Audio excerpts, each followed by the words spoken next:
بسم اللہ الرحمن الرحیم۔ اس مجلس کا انعقاد ایصال ثواب کی غرض سے کیا گیا ہے۔ ایک افسوسناک خبر موصول ہوئی لکھنؤ سے، وہ یہ کہ میری بہن مرحومہ جن کے ایصال ثواب کی یہ مجلس منعقد کی جا رہی ہے، ان کی جیٹھانی کا انتقال ہو گیا۔ اس لیے گزارش یہ ہے کہ ایک مرتبہ سورہ حمد اور 3 مرتبہ سورہ اخلاص کی تلاوت کر کے رئیس جہاں بیگم بنت مرزا مجتبیٰ علی اور رخسانہ حسن بنت مرزا مجتبیٰ حسین کی روح کو ایصال کر دیں۔ بسم اللہ الرحمن الرحیم۔ الحمد للہ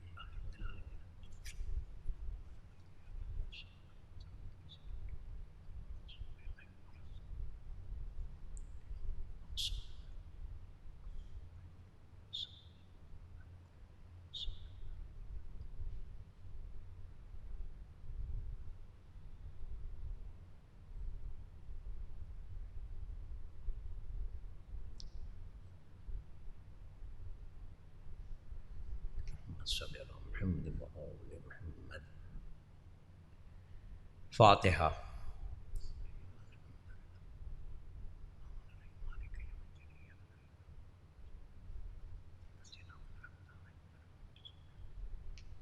اللہم صلی علی محمد وآل محمد۔ اعوذ باللہ من الشیطان اللعین الرجیم۔ بسم اللہ الرحمن الرحیم۔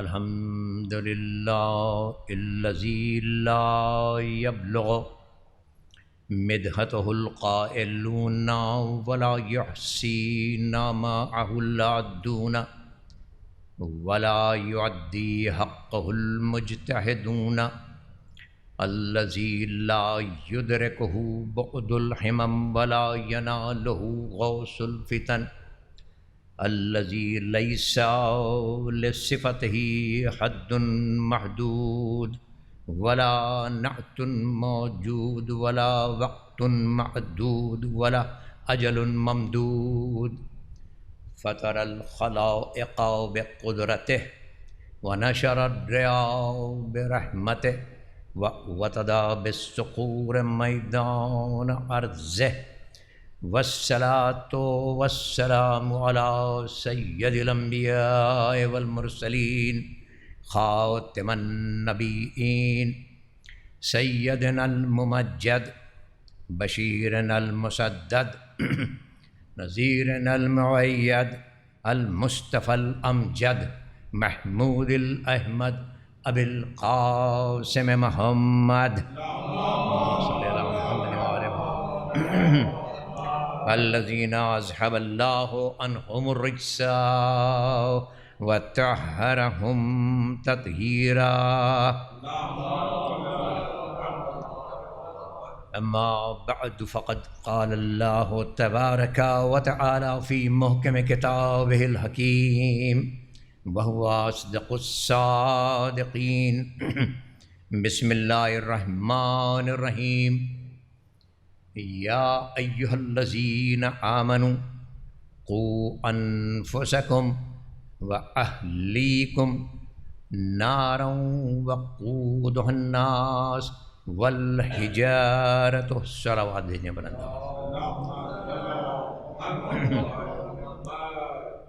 تمام حمد اس اللہ کے لیے ہے جس کا تخت عظمت و اقتدار ہمیشہ سے آراستہ ہے اور ہمیشہ آراستہ رہے گا، جس کی بارگاہ ذوالجلال میں انہی لوگوں نے جگہ پائی جن کے اعمال صالح رہے، اور دھتکار دیے گئے وہ جو کچھ نہ کر کے سب کچھ حاصل کرنا چاہتے تھے۔ ایک صلوات بھیجیں ملدہ۔ قرآن مجید کے 28ویں پارے میں پارہ ہے سورہ ہے سورہ تحریم، 28ویں پارے کا یہ سورہ ہے جس کا نام ہے تحریم، اور سورہ تحریم کی 6 نمبر کی یہ آیت ہے جو عنوان مجلس ہے۔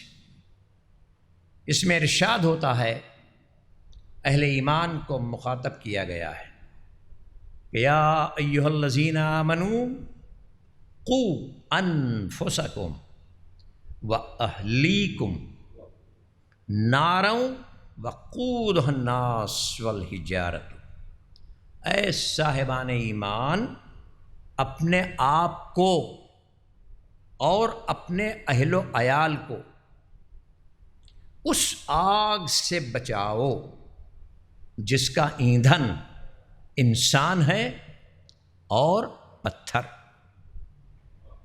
حکم الہی کی لفظیں اس حقیقت کی طرف اشارہ کر رہی ہیں کہ دین اسلام ایک فرد کی ہی اصلاح کا مطالبہ نہیں کرتا۔ دین اسلام ایک فرد کی ہی اصلاح کا مطالبہ نہیں کرتا، بلکہ پورے معاشرے کی اصلاح مطلوب ہے، پورے معاشرے کی اصلاح۔ لیکن یہ جو اصلاح کا کام ہے یہ شروع ہماری ذات سے ہونا چاہیے۔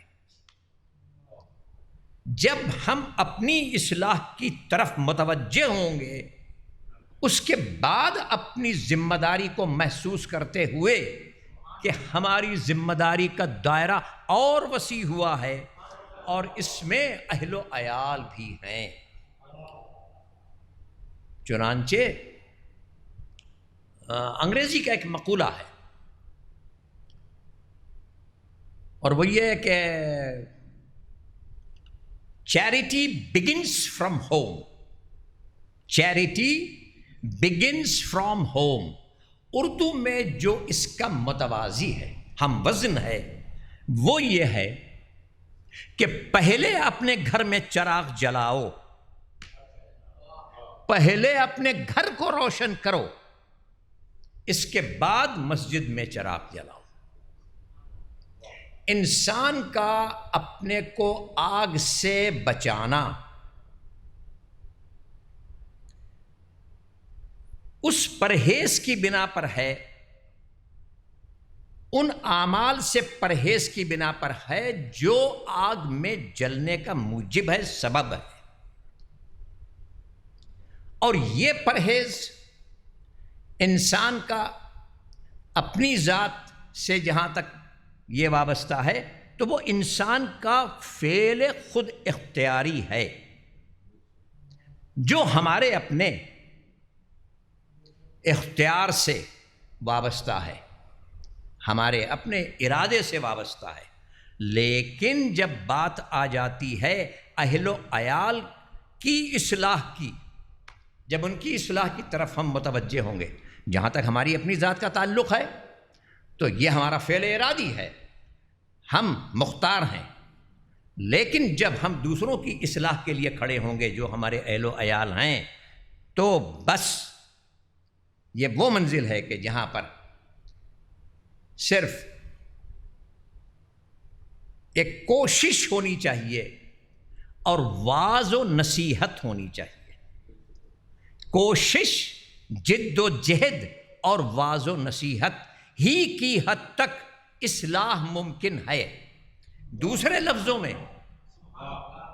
لفظوں میں کسی کی بھی اصلاح ہو اپنی ذات کو چھوڑ کر تو وہ بالجبر نہیں کی جا سکتی، یعنی اس میں کمپلشن نہیں ہے کہ ہم کسی کی اصلاح بالجبر کریں، زبردستی کریں، کیونکہ قرآن مجید میں یہ جو ہم آیت الکرسی پڑھتے ہیں اس میں ہے لا اکراہ فی الدین، جب دین میں زبردستی نہیں ہے تو کسی کی اصلاح میں جبر سے ہم کام نہیں لے سکتے،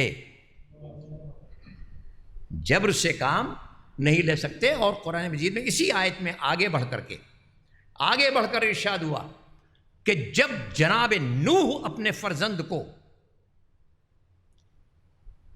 اور جناب لوط اپنی شریک حیات کو عذاب الہی سے نہیں محفوظ رکھ سکے تو ہما و شما کا ذکر کیا ہے؟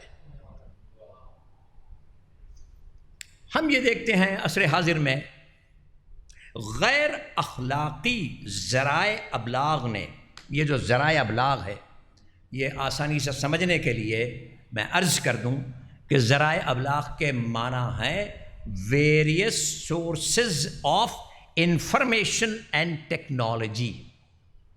Various sources of information and technology.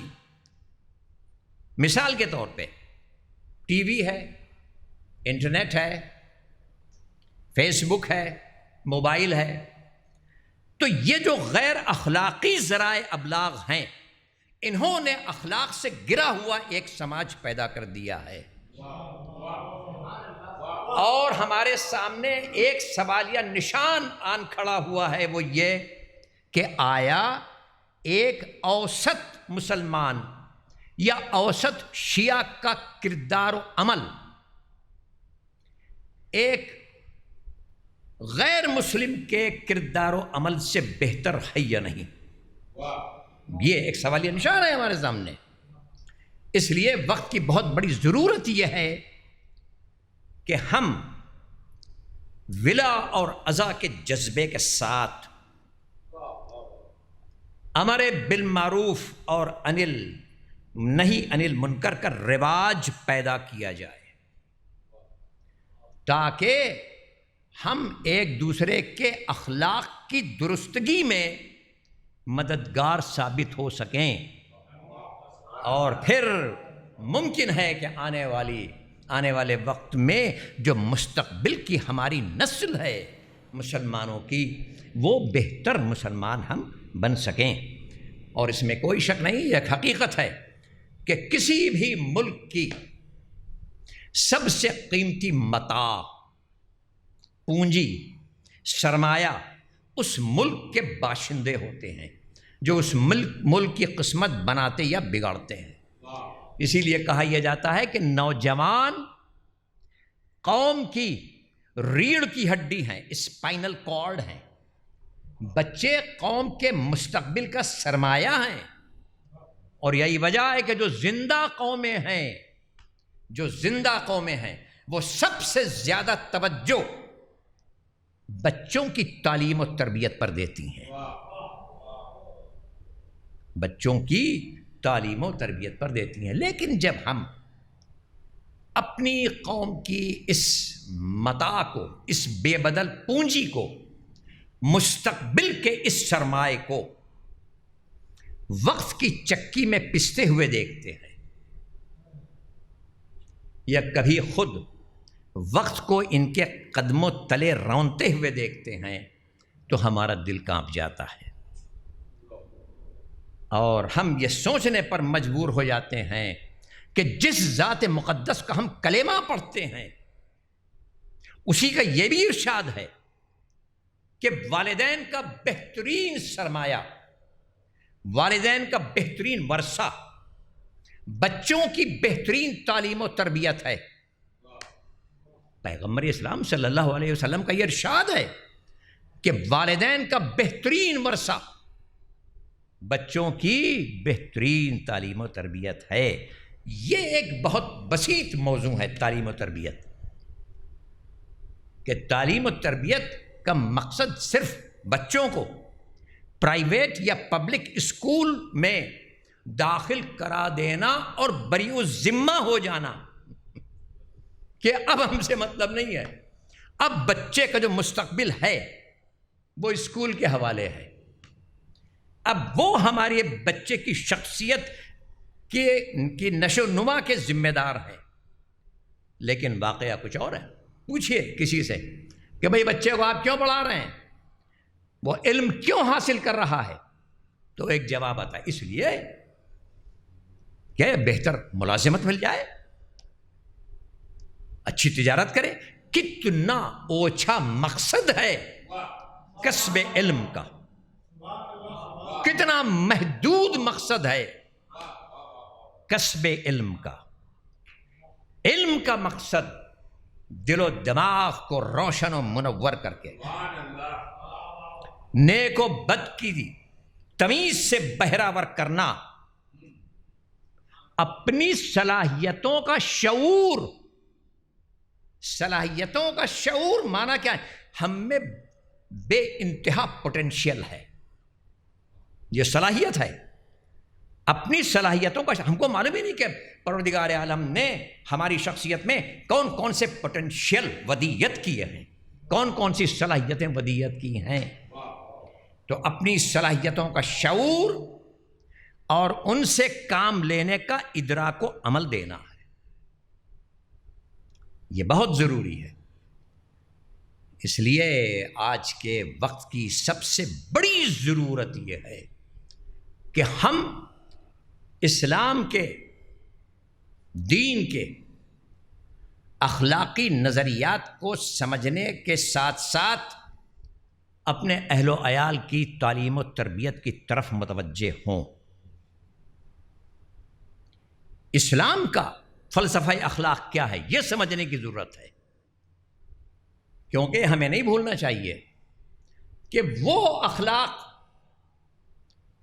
جس کے بل پر ایک مغربی قوم اٹھ سکتی ہے، وہ اخلاق جس کے بل پر ایک مغربی قوم اٹھ سکتی ہے، ہم اس کے بل پر نہیں اٹھ سکتے۔ ہم اگر اٹھ سکتے ہیں تو ان اخلاقی نظریات کی بنیاد پر اٹھ سکتے ہیں جو اسلام نے ہم کو دیے ہیں۔ مغرب کا ایک آدمی ناچ گا کر، شراب پی کر اپنے ملک کے لیے قربانی دینے کے لیے کھڑا ہو سکتا ہے، اٹھ سکتا ہے،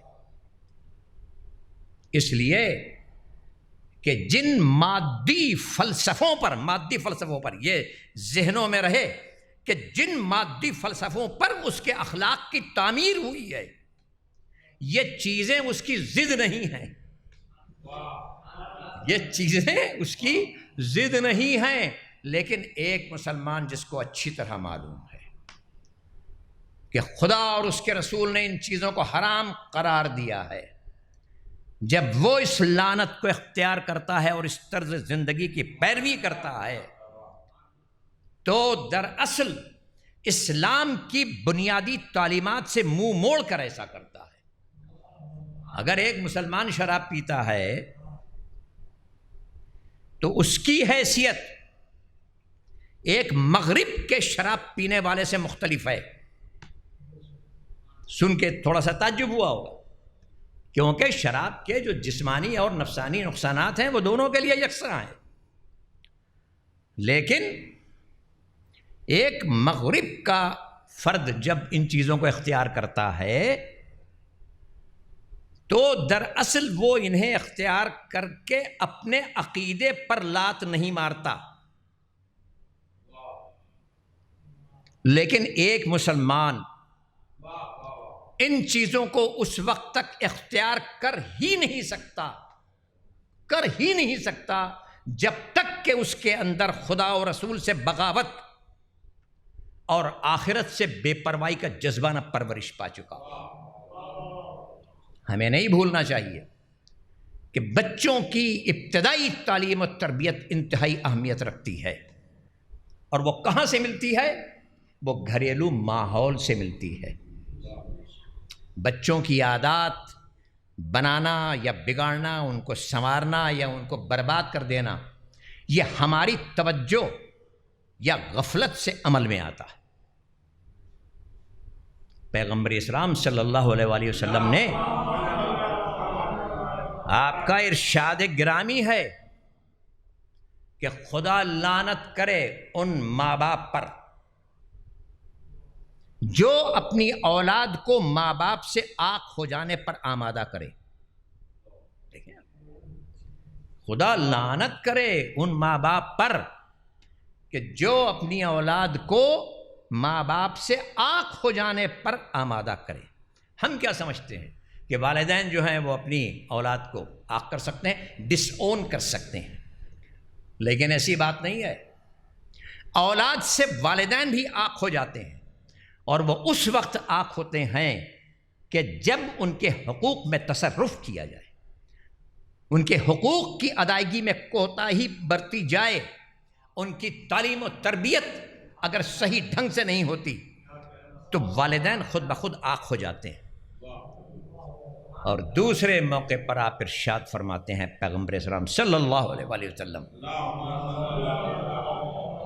کہ خدا رحمت نازل کرے ان والدین پر جو اپنی اولاد کو نیکو کار بنا دیں۔ ہمیں نہیں بھولنا چاہیے کہ ابتدائی عمر میں بچہ نصیحت اور سرزنش سے کہیں زیادہ مثال کو اپناتا ہے۔ نصیحت اور سرزنش کیا ہے؟ Reward and punishment, reward and punishment, اس سے زیادہ وہ مثال کو اپناتا ہے۔ ہماری زندگی میں اگر نظم و ضبط ہے، وقت کی قدر و قیمت ہے، اپنے کام بر وقت کرنے کی عادت ہے، سچ بولنے کی عادت ہے، تو بچہ انہی عادات میں ڈھلتا چلا جاتا ہے۔ مثال کے طور پہ اگر باپ صبح کو اٹھ کر نماز کے لیے مسجد کا رخ کرتا ہے تو بیٹے کے لیے اپنے باپ کے نقش قدم پر چلنے کے زیادہ روشن امکانات ہیں۔ اور اگر والدین رات گئے تک، وہ میں نے ابھی کہا نا، غیر اخلاقی ذرائع ابلاغ، والدین اگر رات گئے تک ٹی وی پہ، موبائل پہ اخلاق و کردار کو تباہ کر دینے والے پروگرامز دیکھتے ہیں تو بچے لامحالہ بد نظمی کا شکار ہو جائیں گے۔ اور اس سلسلے میں علامہ اقبال کا بہت مشہور شعر ہے کہ وہ فیضان نظر تھا یا کہ مکتب کی کرامت تھی، وہ فیضان نظر تھا یا کہ مکتب کی کرامت تھی، سکھائے کس نے اسماعیل کو آداب فرزندی۔ ہم اپنے بھائیوں میں اور اپنے بچوں میں آداب محبت، وقت کی قدر و قیمت کے متلاشی ہو کیسے سکتے ہیں کہ جب ہم خود ان اوصاف سے عاری ہوں، خالی ہوں۔ اس لیے ضرورت یہ ہے کہ والدین کو سب سے پہلے اپنی شخصیت میں ان چیزوں کو نشو و نما دینی چاہیے تاکہ بچوں کے لیے نمونہ عمل سامنے آ سکے۔ افسوس کی بات ہے کہ ہمارے بچے رول ماڈل گھر کے باہر تلاش کرتے ہیں۔ بچوں کے لیے رول ماڈل ان کے والدین ہونے چاہیے۔ اگر والدین رول ماڈل نہیں ہے، بچے باہر تلاش کریں گے۔ کسی ایک میدان میں کسی کو اپنا رول ماڈل، نمونہ عمل بنا لینا وہ اور بات ہے۔ جیسے کوئی بہت اچھا مقرر ہے اور بچہ اس سے متاثر ہے، وہ چاہتا ہے ان چیزوں کو نشو و نما دینا، ایک اچھا مقرر بننا چاہتا ہے، تو وہ ایک صفت ہے جس کو وہ اپنے میں پیدا کرنا، ڈھالنا چاہتا ہے، ڈیولپ کرنا چاہتا ہے۔ لیکن رول ماڈل کے معنی یہ ہیں کہ پوری پرسنالٹی سامنے ہونی چاہیے۔ اور پرسنالٹی کا مطلب کیا ہے؟ میں عرض کر دوں، پرسنالٹی کو ہم یہ سمجھتے ہیں کہ انسان خوبرو ہو، ایک اچھا قد ہو، اچھا رنگ ہو، اچھے کپڑے ہوں۔ نہ، جو ماہر نفسیات نے اس کی تعریف کی ہے، شخصیت کی، پرسنالٹی کی، پہلے انگریزی میں سن لیجیے آپ، تو انہوں نے تعریف یہ کی ہے کہ personality is the total quality of an individual's behavior۔ ایک شخص کی تمام صفات کو آپ جمع کر لیجئے وہ تعریف ہے اس کی شخصیت کی اور پرسنالٹی کی. ہمارا چلنا، ہمارا پھرنا، ہماری بات چیت، ہمارا اٹھنا بیٹھنا، ہمارے یہ تمام طریقے باادب ہونے چاہیے. زبان جس پر زوال آ چکا ہے اس کی طرف ہماری توجہ نہیں ہے. اور زبان کوئی بتانے کی ضرورت نہیں ہے کہ کتنی اہمیت رکھتی ہے. اس پر ایک شعر ہے کہ لوٹ ہو جس پہ تبسم، لوٹ ہو جس پہ تبسم وہ دہن کس کا ہے. لوٹ ہو جس پہ تبسم وہ دہن کس کا ہے. ارے باتیں منہ چومیں یہ انداز سخن کس کا ہے. لیکن ہم تو گفتگو کا سلیقہ اب ہم بھول رہے ہیں کہ گفتگو کیسے کی جائے. پیغمبر اسلام صلی اللہ علیہ وآلہ وسلم نے نسل و ماحول پر بہت زیادہ زور دیا ہے. نسل و ماحول پر. اور آپ اس میں احادیث وارد ہوئی ہیں. احادیث کی بات کر رہا ہوں. ایک حدیث آپ سماعت فرما لیجئے کہ پیغمبر اسلام ارشاد فرماتے ہیں اپنی اولاد کے لیے بہترین ماؤں کا انتخاب کرو. اپنی اولاد کے لیے بہترین ماؤں کا انتخاب کرو. صرف صورت کا انتخاب نہ کرو، سیرت کا بھی انتخاب کرو. لیکن ہم کیا دیکھتے ہیں؟ ہم یہ دیکھتے ہیں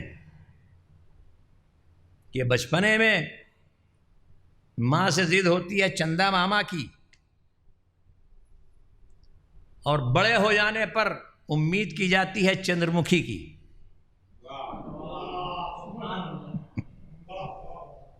لیکن آپ دیکھیں کہ ہمارے ائمہ معصومین نے اور ہمارے پیغمبر اسلام نے نسل و ماحول پر کتنا زور دیا. مولائے کائنات حضرت علی ابن ابی طالب علیہ الصلوۃ والسلام آپ جناب عقیل سے کیا فرما رہے ہیں کہ کسی بہادر قبیلے کی خاتون سے نکاح کرنا چاہتا ہوں تاکہ اس سے ایک بہادر فرزند پیدا ہو جو میرے فرزند کی نصرت کر سکے کربلا میں. یہ تعمیر کربلا ہے.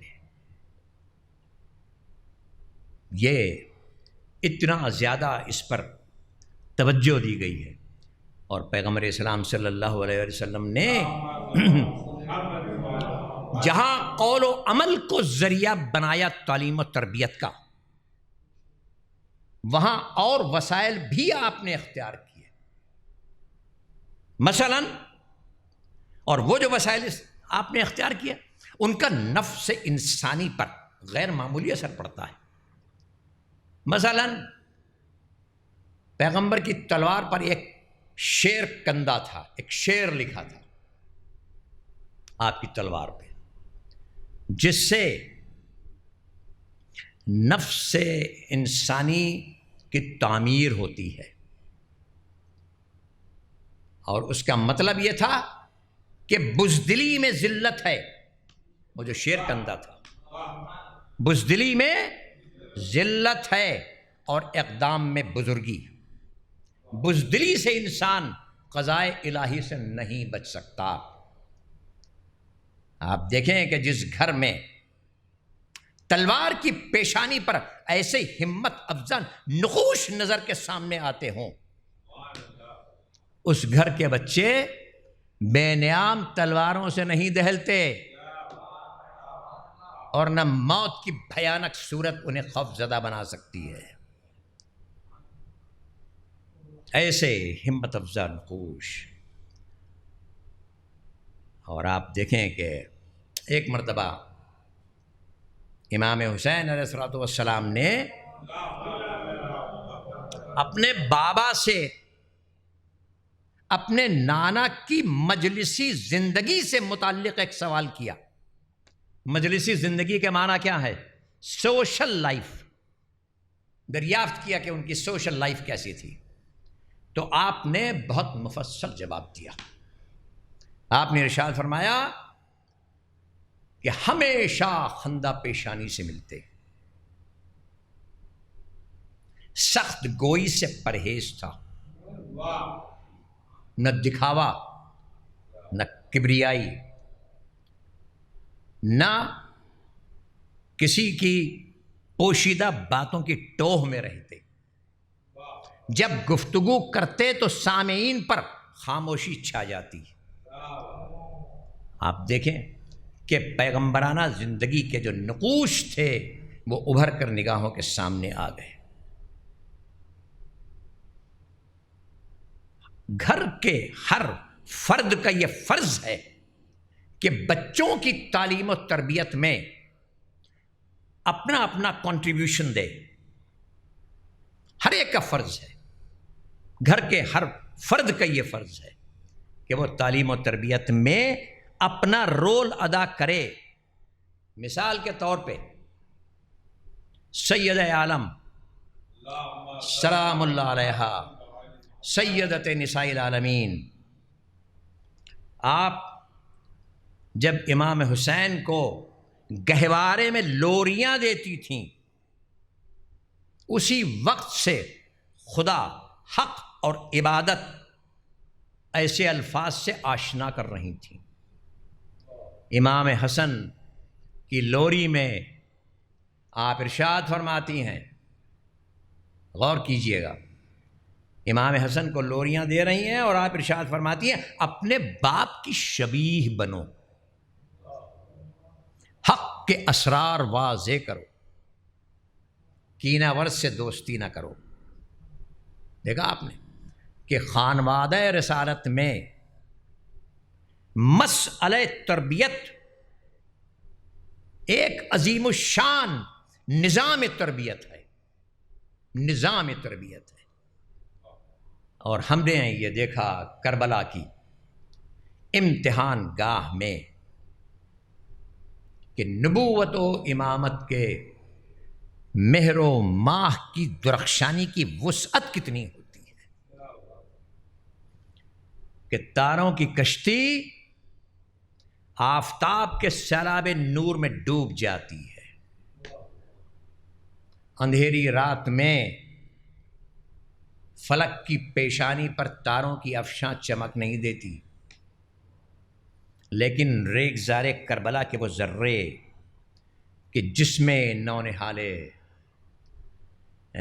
نبوت و امامت کا خون مل گیا تھا، وہ مہر و ماہ و انجم کی نگاہوں کو خیرہ کیے ہوئے، مستحکم عقیدہ، صبر و ضبط، ایثار و قربانی کے سبق اس گھر کے ہر فرد کی زبان پر تھے، ہر فرد کی زبان پر تھے۔ اور وقت نے جب امتحان لینا چاہا تو ہر فرد نے اپنے حافظے کی قوت سے، اور وہ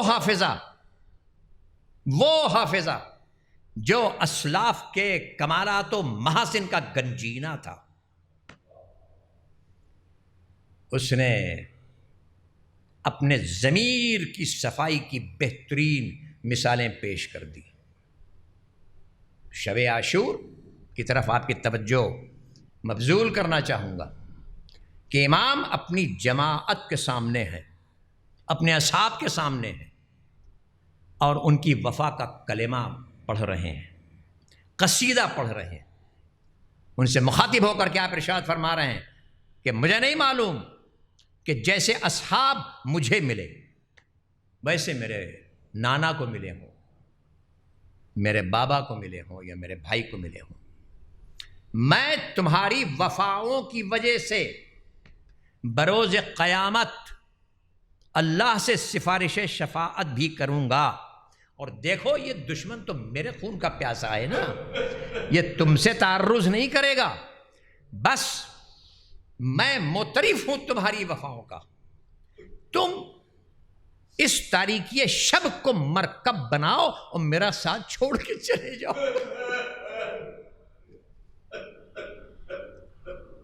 اور وہ امام کے اصحاب، ان میں سے ایک ایک نے جو جواب دیا ہے کہ مولا آپ کے بعد اس زندگانی پر تف ہے، آپ کے بعد ہم زندہ رہیں، ایک مرتبہ نہیں، 1000 مرتبہ اگر ہمیں موت ملے اور ہماری خاک کو منتشر کر دیا جائے فضا میں، اور اس کے بعد خلعت حیات عطا ہو، تب بھی آپ کی نصرت سے باز نہیں آئیں گے۔ اس جماعت میں 13 سال کا ایک بچہ ہے، وہ اپنے چچا سے مخاطب ہوتا ہے اور پوچھتا ہے کہ چچا جان، کیا دفتر شہادت میں میرا بھی نام ہے؟ یعنی ہم اور آپ تو سمجھ گئے کہ بچہ بے چین کیوں ہے کہ کہیں میری کمسنی میرے جہاد میں حائل نہ ہو جائے، تو سوال کرتا ہے کہ میرا نام بھی ہے محضر شہادت میں۔ تو امام نے دنیا والوں کو بتانے کے لیے کہ کسی غلط فہمی کا شکار نہ ہو جائیں کہ وہ یہ سمجھے کہ بچے نے گھبرا کر کے پوچھ لیا، وہ معاملے کو سمجھا نہیں، اس لیے آپ ارشاد فرماتے ہیں کہ اے جان ام، تم موت کو کیسا گردانتے ہو، موت کو تم کیسا سمجھتے ہو؟ بس بچہ امتحان کی منزل میں آ گیا، اور یہ وہ سوال تھا کہ جس کا جواب خون بن کر آپ کی رگوں میں سرایت کر رہا تھا۔ بلا توقف آپ نے ارشاد فرمایا کہ مجھے موت کے لیے آپ کیا پوچھتے ہیں؟ موت تو شہد سے زیادہ شیریں ہے۔ آپ دیکھیں کہ بڑے بڑے دانشور اور فلاسفر، ان کے کلام کو دیکھا ہے، کسی نے بھی موت سے متعلق اس کے مزے کا ذکر نہیں کیا ہے، کسی نے موت کے مزے کا ذکر کسی نے نہیں کیا، یہاں تک کہ افلاطون یا ارسطو، اور اگر کسی نے ذکر کر بھی دیا تو موت کے مزے کو تلخ بتایا ہے۔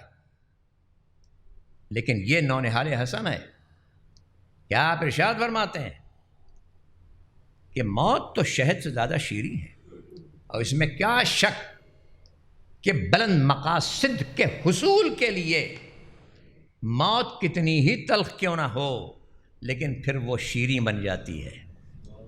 تو سمجھتا یہ ہوں کہ دہن قاسم میں علی کی زبان گویا ہے۔ جناب قاسم کا یہ جواب مولائے کائنات کے ارشاد سے کتنی مطابقت رکھتا ہے، کتنی سملیرٹی ہے۔ مولائے کائنات کا ارشاد ہے کہ میں موت سے اس طرح مانوس ہوں جیسے شیرخوار پستان مادر سے مانوس ہوتا ہے۔ جناب قاسم کا یہ جواب سن کر روح علوی نے دہن قاسم کے بوسے لیے ہوں گے۔ امام حسن کی روح نے بڑھ کر سبحان اللہ کہا ہوگا۔ صبح عاشور نمودار ہوئی۔ آپ دیکھیے کہ اپنے جواب پر جو مہر تصدیق ثبت کی ہے جناب قاسم نے، وہ کس طرح سے کی ہے کہ ایک ایک اصحاب جا رہا ہے، جام شہادت نوش کر رہا ہے، جناب قاسم اپنی جگہ پر ساکت ہے، کچھ نہیں کہتے۔ جانتے ہیں کہ ابھی نظام یہی ہے، کیونکہ خاندان رسالت کا پروردہ بچہ ہے تو ابھی آگے نہیں بڑھتا، لیکن جب اولاد عقیل، اولاد جعفر جب جانے لگے تو اب امام کی خدمت میں آتے ہیں۔ میں تو یہ سمجھتا ہوں، اور یہ سید العلماء کا جملہ ہے، اللہ ان کی روح پر رحمت نازل کرے، سید العلماء کا جملہ ہے کہ زندگی جتنی میدان کربلا میں ذلیل ہوئی ہے اور موت کو جتنا اعزاز حاصل ہوا ہے،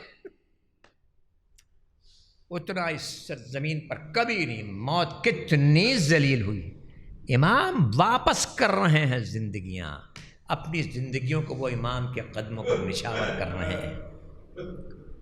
اب جب جناب عقیل کی اولادوں کی باری آئی، جناب جعفر کے بچے جانے لگے، تو اب ہر مرتبہ جناب قاسم امام کی خدمت میں آتے ہیں اور اذن جہاد طلب کرتے ہیں۔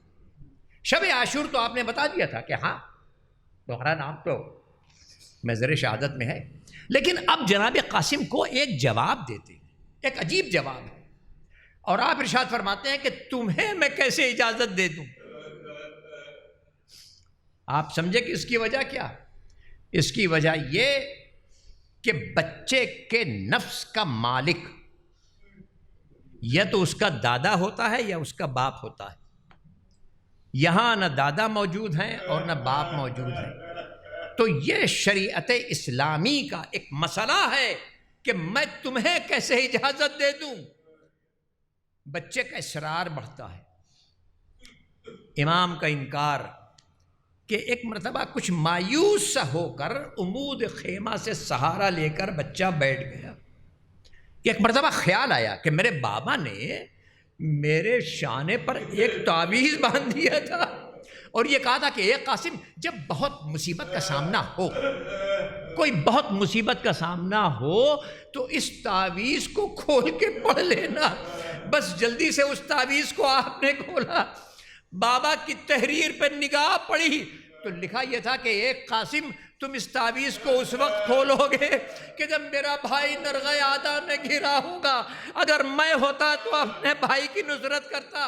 اے قاسم، ارے میں تو نہیں ہوں گا، تم میری طرف سے میرے بھائی کی نصرت کرنا۔ بس معلوم یہ ہوتا ہے کہ جیسے قفس کے دروازے واہ ہو گئے اور اسیر قفس کو آزادی مل گئی، خوش ہو کر کے امام کی خدمت میں آتے ہیں، وہ تحریر سامنے رکھ دیتے ہیں۔ امام نے بھائی کی تحریر کو دیکھا، بھائی یاد آئے، چچا اور بھتیجے گلے لگ کر بہت دیر تک گریا کرتے رہے۔ آپ سمجھے کہ ابھی تک تو امام کو اجازت دینے کا حق نہیں تھا، لیکن اب روکنے کا حق نہیں ہے۔ جناب قاسم کو امام نے کس طرح سے اجازت دی ہوگی؟ وہ آپ نے اپنے ہاتھوں کو بارگاہ عزتی میں بلند کر دیا، پروردگارا میرا یہ ہدیہ قبول کر۔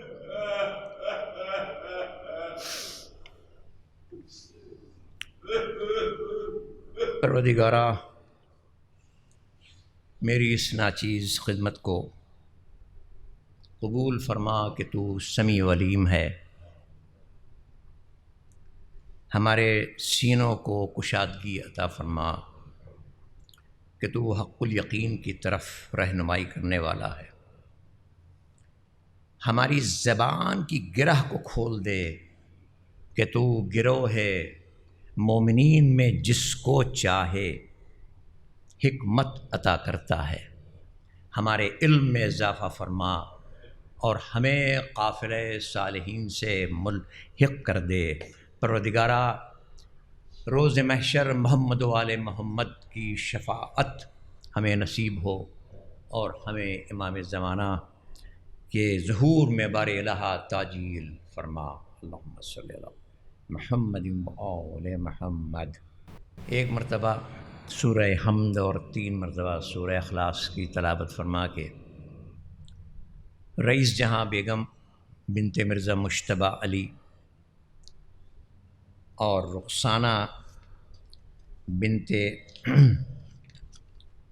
رخسانہ حسن بنت مرزا مجتبیٰ حسین کی روح کو ایصال کر دیں۔